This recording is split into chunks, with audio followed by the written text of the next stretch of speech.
e molti mi hanno chiesto il perché di un titolo così forte, così aggressivo.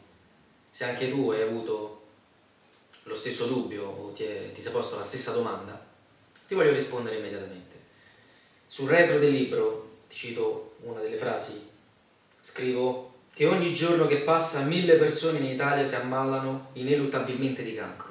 Questo è un dato reale, non è un dato fittizio, è un dato vero, un dato che è preso direttamente dall'AIRC, e all'interno del libro c'è la prefazione di un famoso oncologo che cita proprio questi dati. E ho voluto dare un'importanza a questo perché oggigiorno realmente non si sa bene quello che respiriamo, quello che mangiamo, quello che ci circonda, se fa bene per noi o non fa bene per noi. Sicuramente all'interno di un laboratorio dove ci sono sostanze chimiche, dove ci sono sostanze cancerogene che vengono manipolate e ci sono delle schede di sicurezza che lo attestano, non possiamo dire di respirare dell'aria del Monte Bianco. Quindi probabilmente qualche problematica nel momento in cui vengano respirate potrebbero causarle.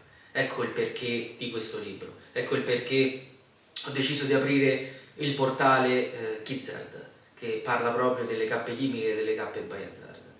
Il motivo è lo stesso, il motivo è dare finalmente un po' voce a quelli che sono gli operatori in realtà, quelli che sono i lavoratori, che possono essere anche dei ragazzi, dei semplici ragazzi universitari, alle prime armi in un'università di chimica, una facoltà di chimica a livello nazionale, che iniziano a utilizzare una cappa da laboratorio, una cappa chimica, senza assolutamente aver fatto un corso sul corretto utilizzo.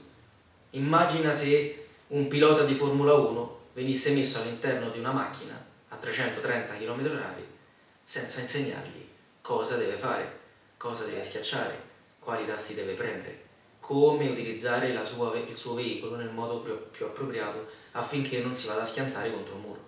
È la stessa cosa vale per la cappa. È impensabile che oggigiorno le cappe da laboratorio vengano ancora viste come un arredo da laboratorio, ancora vengono vendute purtroppo come un armadio, né più nemmeno che un armadio, né più nemmeno che una cassettiera o un banco, vengono proprio vendute come arredo di laboratorio. Questa è una cosa che secondo me è assurda, è allucinante.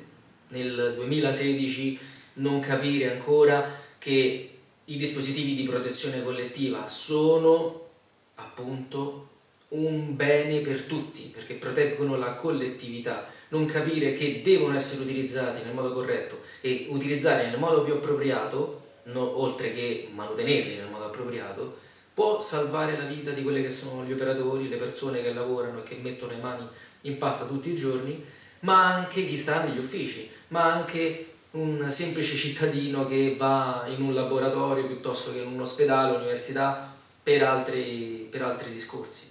Ancora oggi non è ben chiaro questo, ma sono gli stessi operatori, spesso gli stessi operatori che sottovalutano l'importanza di questi strumenti, non si riesce a comprendere bene il perché.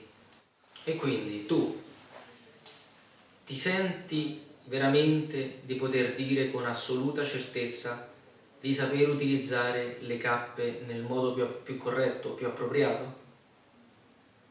Se così non fosse, ti consiglio di leggere questo libro.